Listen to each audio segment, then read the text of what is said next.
Hi, I'm Mimi Gerges. 27 worshippers, mostly women and children, were killed in a Cairo church bombing during services. We'll talk about the ongoing attacks and persecution of Egypt's Coptic Christians, the largest Christian group in the Middle East. A region without the religious and ethnic minorities is a region that is much darker, much more hostile towards the United States, towards Western civilization. Welcome to the Mimi Gerges Show.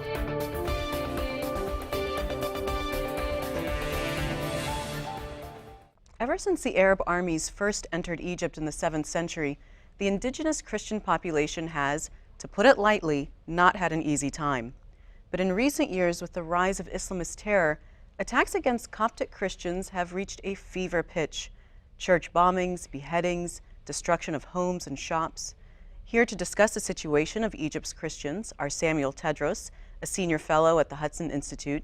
He also wrote a book about the Copts called Motherland Lost. And Oren Kessler, Deputy Director for Research at Foundation for Defense of Democracies. He focuses on Egypt. Gentlemen, welcome. Thank you. Sam, I want to start with you. Let's start with the Cairo church bombing. What happened? Well, the basic facts are a young man. He goes to the church the day before, asks around, pretends that he's interested in Christianity. Next day he comes with a bomb on his body and blows himself up, and 28 people, mostly women. When he entered the church, he entered on the right side, which is where usually women sit in the Coptic church, and 28 victims. Do you think that he targeted this particular church for a reason? Definitely. I think he wanted to target the Coptic cathedral. It's a very symbolic place. It's the center of Christianity in Egypt. The bones of Saint Mark, who brought Christianity to Egypt, are buried under the cathedral. And the cathedral is surrounded by security forces, and you can't easily enter there to conduct your bombing. But the St. Peter's Church is a very tempting target. It's within the cathedral compound, but has a door on the outside street. So you can easily access it and get the same symbolic attack of targeting the cathedral itself. You argue that though these large attacks grab the headlines, it's really the daily discrimination of Copts that is more damaging. What do you mean? Definitely. The large attacks, don't happen on a daily basis. We're still not at an Iraq level in this, thankfully. But at the end of the day, it's understandable. There are groups, they have radical ideas, extremists that want to target you. The more painful for an individual is to realize that your very neighbors, the people that you go to work with, you ride the bus with, these people are willing, just by a rumor spread in a village, to attack you, to form a mob and attack you. The feeling that these people really hate you. That you're hated, that you're unwelcomed, and the daily discrimination you encounter on all levels. I started that article in The Atlantic with talking about the story of Tony Atif, a Coptic kid who wants to play soccer. That's all he wants. And he encounters this kind of discrimination, even in a soccer team. Even if you're good, and he scores 2 goals during the trials and all of that, you're still not accepted because you're a Copt, and there's no place for you as a Copt to participate in, to be accepted in the public square, whether it's a soccer team, it's a government job, it's employment, it's housing, in all of these. What about airing the grievances? What about saying, hey, that's not fair? I'm qualified for this job, let's say. Well, Egypt doesn't have a strong anti-discrimination culture or law in this sense, and that's something that really is needed in the country, something to make sure that there is a mechanism of reporting these incidents and of taking action and ending that form of discrimination. But the discrimination is so widespread that you don't really know where to start. On the government level, we don't have we have one minister who's a Copt. We don't have any governors. We don't have any deans of schools or presidents of universities. You say this, quote, "A Copt has never been an equal Egyptian citizen in the eyes of the law. Egyptian laws are, in fact, designed to remind him of his second-class nature." Aren't all Egyptian citizens legally equal? No, some are more equal than others, and I cite particular laws here. For example, Copts can't adopt, sorry. Why? Because Islamic Sharia prevents this or does not accept this. Copts in their inheritance laws have to follow Islamic Sharia, meaning that a male gets double what a female gets. Why? Because that's the rule of Islam. Copts cannot build churches because there are laws that govern this that make it impossible for the building of churches, even Whereas the despite building of a mosque does not not have that require law. all of these things. So there are so many of the legal frameworks there, even excluding the societal discrimination, just the legal framework in the country that makes sure that, yeah, even though the constitution proclaims that all Egyptians are equal, the reality of the legal framework is that some are more equal than others. Were things better for Christians before the Arab Spring, during the Mubarak era? At a certain level, of course, the societal discrimination is there. It's a growing phenomenon, definitely, but it's been there for a while. The legal frameworks are there. But one thing that was obviously changed with the Arab Spring, and I talk here about the period especially from the fall of Mubarak until Sisi becoming president, is that there was a lot of uncertainty, chaos, security collapse, and this allowed the Islamists to take power, not just forget the national level and the impact they had there, on the local level, in the villages, where local Islamists became much more emboldened by the very fact of the security collapse and of their own brethren reaching the presidency of Egypt to implement their views and enforce their views about how people should behave on a local level in these villages. So that became much harder. The second thing is, of course, the huge rise in the number of mob attacks. So it's no longer the organized Islamic groups that do these, again, significant attacks like the one we had in St. Peter's Church, the bombing, but it's the mob violence that takes place nearly on a weekly level in Egyptian villages in the south, especially in the Minya Governorate, that's really become a huge phenomena affecting the lives of the Copts. Oren, let's get the bigger picture. What is Egypt's strategic value to the United States? So Egypt has been a key U.S. ally for, let's say, 4 decades, since roughly the late 70s, when Egypt made peace with Israel and sort of shifted from the Soviet camp over to the U.S.-led camp in the Cold War. Egypt is the largest Arab state. About 1 in 4 Arabs in the world is an Egyptian. We're talking about a country of 90 million people. Overflight rights for the U.S. in Egypt have been extremely important. The peace with Israel has been a keystone of U.S. Middle East policy. Half of the peacekeepers in the Sinai are Americans. Suez Canal, through which about 10% of international shipping passes.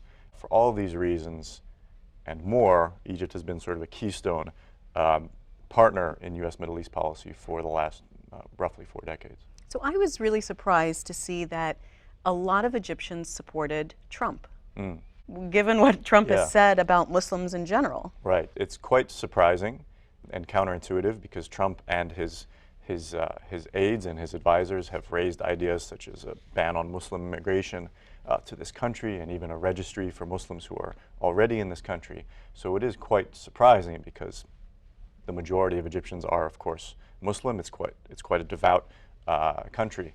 So there are a few reasons at play there. I think much of Trump's popularity has to do with the fact that Hillary Clinton is extremely unpopular. Why? In Egypt. So there are a number of factors, but really President Obama is quite unpopular in Egypt. And I think Secretary Clinton in many ways suffers from that same reputational problem that the president has. Secretary Clinton, of course, was Secretary of State when the Egyptian Revolution occurred against Hosni Mubarak, who had been in power for 3 decades. There's a perception among many Egyptians that the Obama administration was simply too quick to abandon Mubarak, a 3-decade ally. Within about 10 or 11 days, President Obama said that Hosni Mubarak has to go immediately. But the masses were saying that he had to go. I mean, wasn't it Obama just kind of saying, look, this is the will of the people, obey the will of the people? What's wrong with that? So there is, if you look at Obama's views on the revolution at the time and Clinton's, both of them were essentially of the opinion that Mubarak had to go, but the difference was that Obama was talking about an immediate transition, whereas Clinton was talking about a managed transition. Clinton was more concerned about, okay, what happens next? Okay, the people don't seem to want Mubarak. He's been in power for a long time. Okay, fair enough. We want to be on the right side of history, and we support democracy, of course. But who comes next? Is it going to be the Muslim Brotherhood? Is it going to be just another general from the army? Which is a sensible question. I think so, certainly in hindsight when we see what's happened in Egypt and all the instability that it suffered. But just briefly in terms of why Hillary Clinton is so unpopular, in addition to that, I think there's a major perception in Egypt that post-Mubarak, the Obama administration was simply too close to the Muslim Brotherhood. They were too cozy with the Muslim Brotherhood. Not only that, but once the military intervened in the summer of 2013 to remove the Brotherhood, there's a perception that the Obama administration was too harsh on that military regime. You said that there's a perception that the Obama administration is too cozy with the Muslim Brotherhood. Is it in fact true? Are they cozy with the Brotherhood?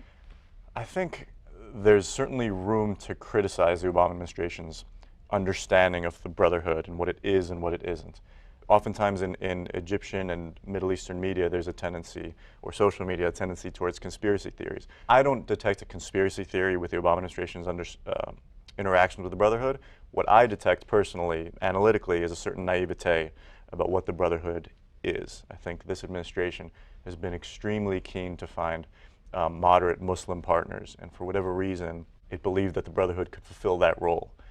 I would disagree with their characterization as moderate, but I think many in this administration— You're right, very naive to think that they're moderate. Yeah, were under that impression. The Obama administration has criticized the LCC regime for human rights violations. Right.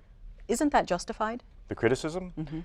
I would argue there's a lot to criticize the current Egyptian president over and his government. It's not a perfect government by any means. I guess the question, I mean, Egypt is an extremely difficult country to run, and if this administration is looking for Egypt to become a country like the United States, it's going to be disappointed, at least in the short to medium term. I think criticism of the Sisi regime or the Sisi government is entirely warranted in many ways. But I think there's a perception in Egypt, certainly among the Egyptian government, but also among many regular Egyptians, that the Obama administration is not just criticizing Sisi, but has in effect sort of almost abandoned Egypt. I think a lot of Egyptians feel that Washington is no longer the solid partner that it once was and that it claims to be. For example, when the Obama administration registered its dissatisfaction with the fact that the Sisi government was jailing tens of thousands of people, and Brotherhood supporters and leaders and others. So the Obama administration withheld a certain portion of the military aid and Apache helicopters. And this was a time when the Egyptian government, the Egyptian military, was really battling quite a serious and a bloody insurgency in Sinai. It continues to battle that insurgency, but this was really a bad time in terms of. And I think many Egyptians saw that and thought, okay, this is not the reliable partner that we hoped it would be. How do you expect things to change with the relationship with Egypt for the Trump administration? So I think much of that depends on sort of where the view depends on where you stand. I think in terms of just sort of getting along, I think bilateral relations will be quite significantly improved. Sisi and Trump seem to really like each other. Yeah, President Sisi was the very first foreign leader to congratulate President-elect Trump. Even during the campaign back in September during the UN General Assembly. Right, they met together. They met, and President Sisi was the only foreign leader whom Trump met, the only one. And they've spoken of each other very, very warmly, and I think on a person-to-person level and government-to-government, I think it'll be quite a bit smoother than the Obama-Sisi relationship. If on the other hand, what substantially is going to change? So I think, I don't know. The aid has already been resumed, for example. The Obama administration has resumed the aid. The Egyptians got the Apache helicopters. That's sort of in the past. It's still a sore spot, but the aid has been resumed. I think the major change will be one of tone. I think tone goes a long way in the region. A matter of approach and again of the tone and the tenor that this administration is taking. I don't think on the ground things will change massively. I think the elements that I outlined earlier that are the basis of the U.S.-Egypt relationship will remain. I mean, the Suez Canal will remain, and the peace treaty with Israel will remain, and Egypt will remain the world's largest Arab state, and I think the U.S. will remain Egypt's main partner, despite the criticisms that many Egyptians may have. So I don't think those fundamental things will change, but the atmosphere, the mood music will be quite a bit friendlier, and I think that could go a long way. Sam, what has President Sisi's regime done to protect Christians? Absolutely nothing. I mean, he's talked the talk, but he's done absolutely nothing to actually help their condition. And the Copts were so excited about him. Because what's the alternative, of course? I mean, compared to the rule of the Muslim Brotherhood, where it seemed like the skies are falling, yeah, of course, he's much better for them than that. But on a practical level, let me put it this way. Every Egyptian president, Mubarak, during his last decade or so, would approve 15 churches, 20 churches per building permits per year. Sisi, during his 2.5 years in power, has only approved 7 in 2.5 years. Only one of them is a Coptic Orthodox church. The other 4 other sects that have more connections with foreign embassies and influence to get their permits approved. He promised to pass a church building law that has created more restrictions on church building instead of easing the process of building them. He has done very little to stop hold the police accountable, to stop the attacks from taking place. And when the attacks take place, they force the Copts into reconciliation sessions that tend to not pass any judgment. I mean, there's no legal process to punish those attackers of the Copts. And they even it's just a session to say, let's all just get along. Not just that, it also tends to appease the mob. Meaning, when the mob demand, for example, is that they don't want a church in their village, what happens is that the reconciliation session, in order to cool things down in the village, agrees to the mob demand that there won't be a church in that village. So it not only creates a culture of acceptance of such attacks, it also creates basically encouragement. Attack the Copts, you're going to get away with it, no one's going to get punished for it, and what you're asking for is also going to get approved. So for all these things, there's been really little, if anything, that has improved. But why is that? Lives. I mean, he seemed so, I mean, he really does talk the talk. So why won't he do these things? And I have no doubt that because he doesn't want to? No, I have no doubt that he personally probably is sympathetic towards the Copts. He probably appreciates the fact that the Copts, especially after the massive attack on their churches, after the Rabaa massacre in August 2013, did not complain internationally, that they proved to be patriotic Egyptians. He appreciates that. He likes the Coptic Pope a lot on the personal level. But there's no incentive for him to take action. No one is pressuring on him to do anything about it. Neither is the United States, nor is the Coptic Church itself, which is, again, happy to support him. So there's no pressure or any incentive to do something. Number two, you might change the president of Egypt, but the local guys, the local policemen, the governor, the mayor of the town, they're the same guys. They served under Mubarak, they served under Mohammed Morsi, and they served under Sisi. And unless you push these guys, unless you create there's a political will to force them to change their behavior, to stop doing these reconciliation sessions, to actually arrest those that attack the Copts. So you think with the proper pressure, Sisi will do the things necessary to protect the Copts? Yes, because it's not threatening to him. Oren has talked about the U.S. pressure on Sisi on human rights issues. Many of these issues for him are life-threatening. We talked to him, for example, the U.S. government, about reconciling with the Brotherhood or allowing the Brotherhood to exist. The Brotherhood existing means he dies. It's as simple as this. You don't conduct a military coup and then you go home and live happily ever after. You either rule the country and you suppress the guys who you removed, or they win and they behead you. It's as simple as this. So some of the things we've been pressuring him on are really about his own life, and he would never change.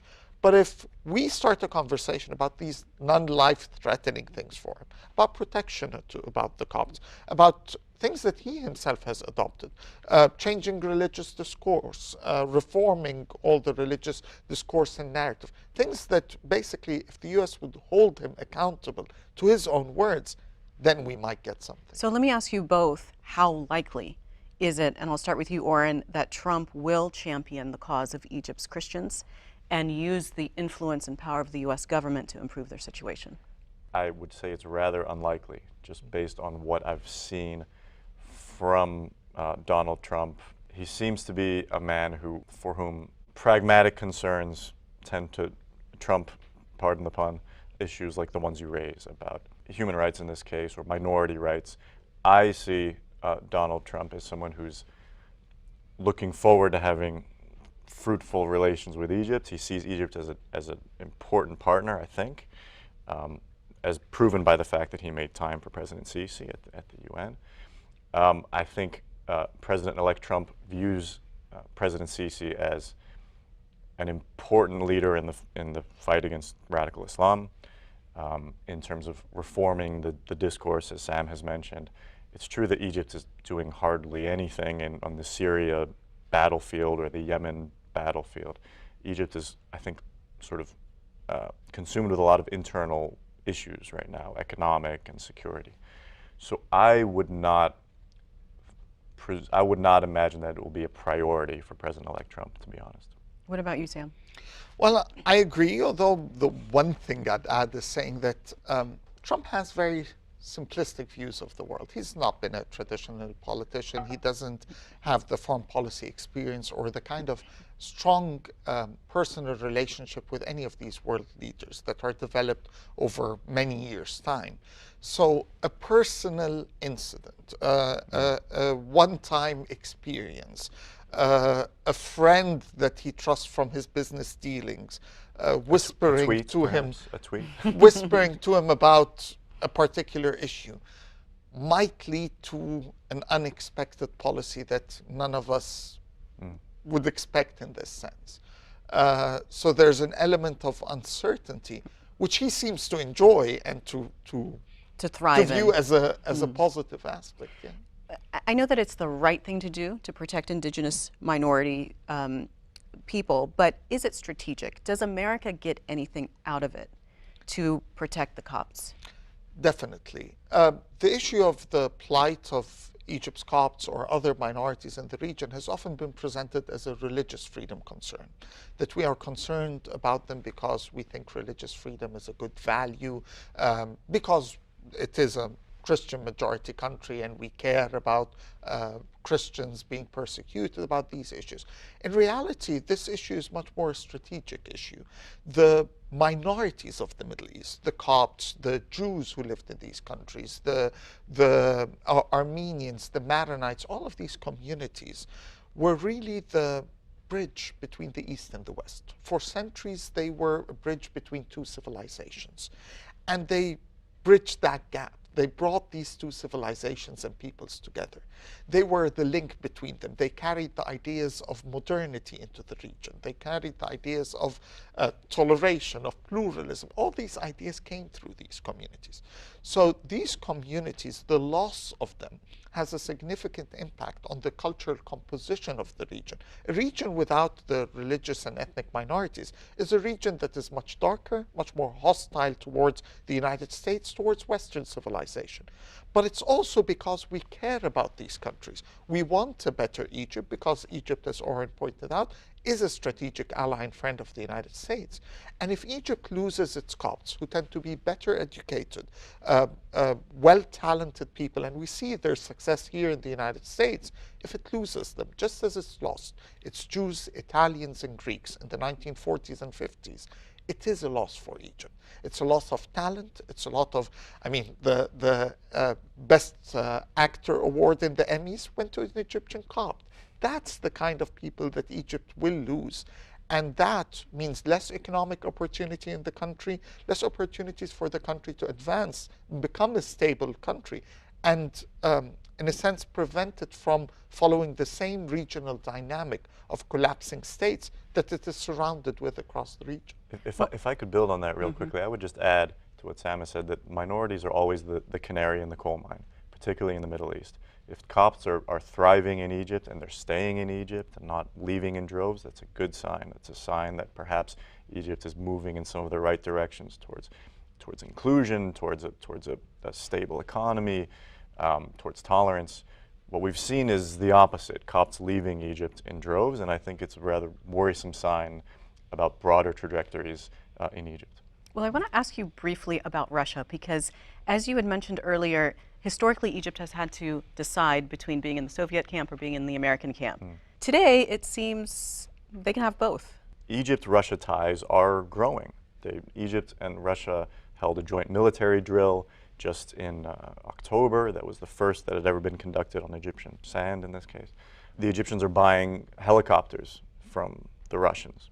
The Russians are building a nuclear power plant in Egypt, or at least there are plans to do so. So the relations are growing warmer. At the same time, I don't see Russia replacing the U.S. in any way. So we're still going to be in the American camp for I think Egypt Egypt for will now. remain in the American camp, but you're right that the Russians are making their presence felt more in Egypt than they have in recent Last years. question, very briefly. Do things get better or worse for Copts in the next 5 years? Worse because people continue to leave, and the ones leaving tend to be disproportionately among the better educated, among the ones that have English, that have the talents to succeed in the West, which means that they are the ones that tend to donate more to the Coptic community and thus help their poorer brethren. They tend to be the ones providing the jobs. So if they continue to leave, it means that the overall situation of the community becomes a much more poorer community living in Egypt. I want to thank you both so much for being on the program. Thank you.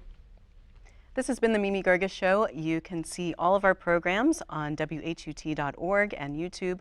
Connect with us on Facebook and Twitter and leave me your comments there. Thanks for watching, and I hope you'll join me again next time.